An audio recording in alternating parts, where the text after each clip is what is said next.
Hi guys, welcome back to the channel. In today's video, I will share with you another amazing scholarship. So where am I taking you today? Australia. Some of the benefits of studying in Australia are that you can study at some of the world's best universities, and it's an English speaking country. There are plenty of work opportunities, and it's a very beautiful country. So let's get right into the video. Today's video will discuss a fully funded scholarship with the following criterias. It is a fully funded scholarship and it covers your entire tuition fees. It is worth over $33,000 per year. It also covers your living allowance, your flight ticket, and an establishment allowance over 1,400 Australian dollars. Furthermore, we will look at eligibility and how to apply. But before we move on, kindly hit the like button. Make sure you are subscribed to the channel so you don't miss any opportunities in the future. The university we are looking at is Flinders University. Now, to be able to find the scholarship that we will be looking at, you first want to click on scholarship and fees. So click right there and then scroll down and click on search for HDR scholarships. It will bring you to this page. So here, select the filters opening soon and then also postgraduate coursework and higher degrees research. When you click search and scroll down, you will be able to see that there are various scholarships. However, the one that we are looking at is specifically the one that says FIPRS. So that is Flinders International Postgraduate Research Scholarship. So we want to click on the hyperlink and it brings us to this page. Now we can see that the scholarship that we want to apply for is available here. Let's look at the general overview of the scholarship. So this scholarship is called Flinders International Postgraduate Research Scholarship, and the opening date is 10 April 2023. The closing date is 4 August 2023, and it is 3 years with possible extension. It is also available to all international students, and this scholarship is for higher degrees research, so for postgraduates only, and it is also an academic merit scholarship. Now, let us look at the benefits one more time. So, the benefits of the scholarship is that it covers your entire tuition fees that is charged by the university. And in addition to that, you actually also receive a generous living allowance paid at the rate of $33,000 per annum, which is tax exempted.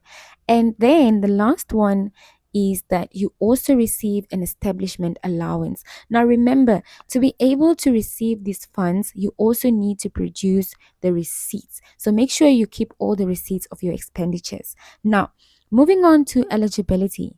So, when it comes to the eligibility criteria, it is a requirement that you should not be a citizen from New Zealand. You can be from any other country except New Zealand, okay? And then also, your intention should be to commence a full time study for a higher degree by research in Australia for the first time. Then you need to intend to enroll in an area of research of concentration.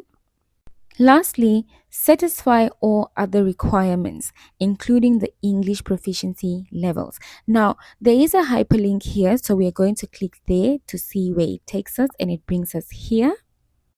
When you scroll down, you can see the minimum requirements for English.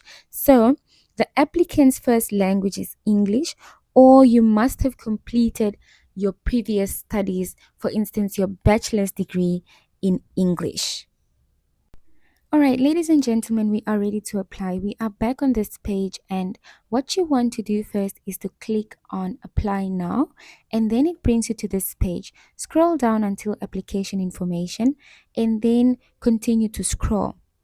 So here we have application, and it says here you first need to submit an application for admission, and then only will you apply for the international RHD scholarship group.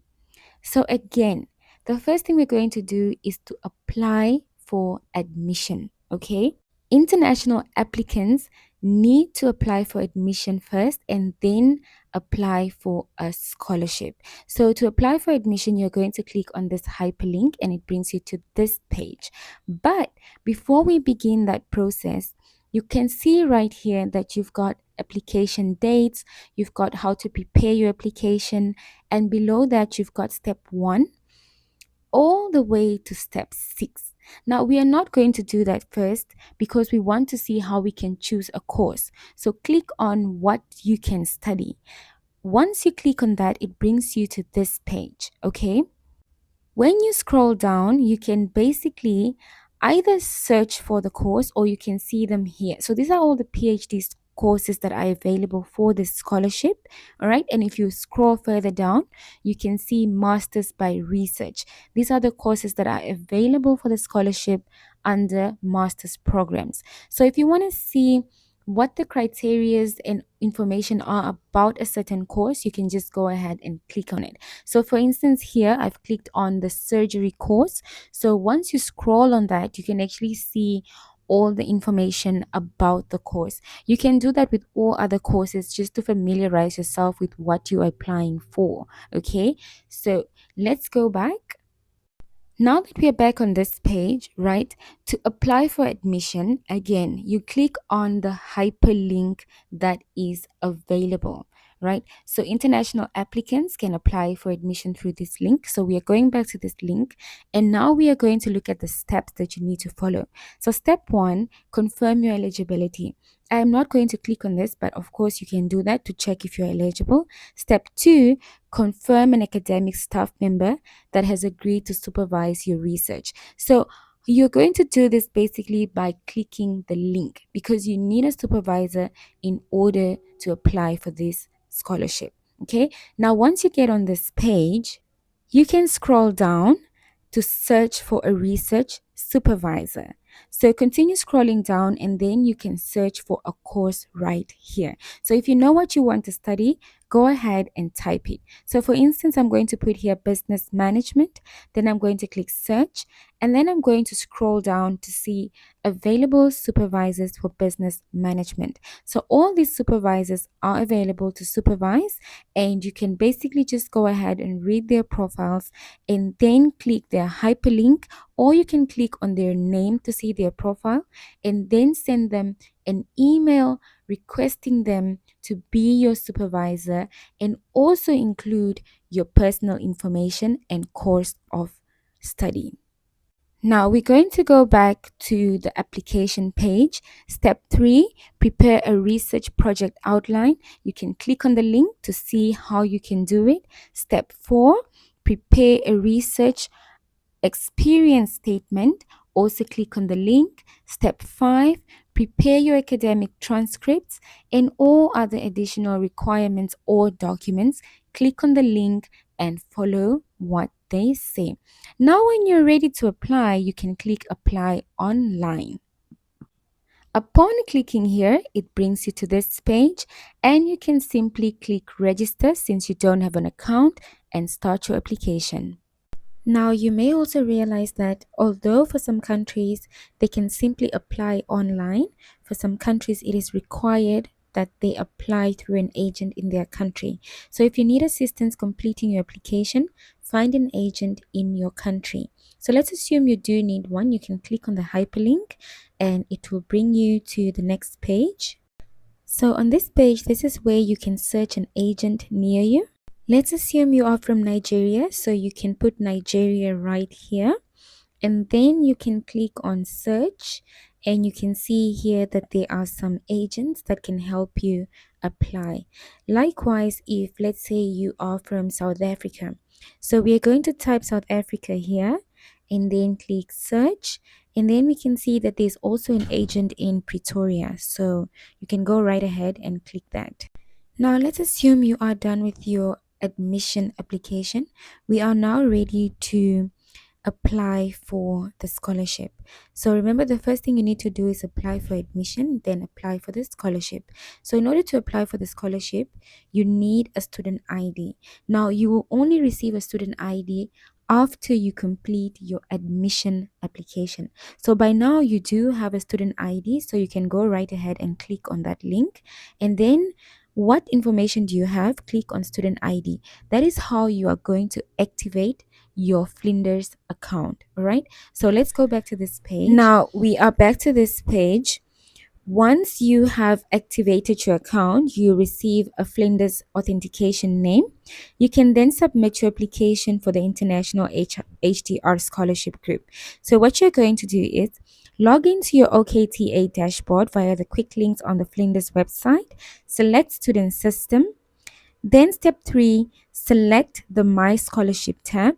Step 4, select the Create a New Scholarship Application button. And finally, select 2023 from the search and select the International RHD Scholarship Group. And very important, remember that applications close Friday, 4th August 2023 at 5 p.m. Australian time. Now, we are going to go back to the top because there's some very useful informations that you can use. So, application information, this is really important, so please take note of it. All applicants are required to read these guidelines. So, incomplete applications will not be accepted, all right? And furthermore, to ensure your application is complete and competitive, please read the following. So we've already discussed number 1, you need a research supervisor, you need publications, and they need to be 5, okay? And each of them needs to be completed with a cover sheet.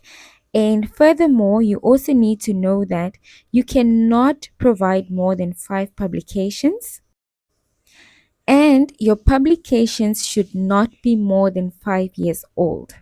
Typically, they are expected to be written in English. And the other information that you need to take note of is that if you do not have any publications, then you will not be regarded as a priority student. Okay. Next, you also need your academic transcripts, and you need a research proposal. You need your academic referee reports, a curriculum vitae that is updated, okay, which will cover all your work experience, research, and also a list of your publications. Format and language. So you must then include all documents on the portal, and they need to be in English, saved as a PDF. Okay, so follow all the instructions as they are given here. And that brings us to the end of today's video. Now remember guys, if you have any questions, remember when you're on the website, there's always an inquiry button and an inquiry email. So always feel free to ask whatever questions that you have, or feel free to comment them below. Now, guys, before we say goodbye, don't forget to like this video, comment your thoughts, let me know where you're watching this video from, and also share this video with friends and family and subscribe to the channel. And I will see you guys in the next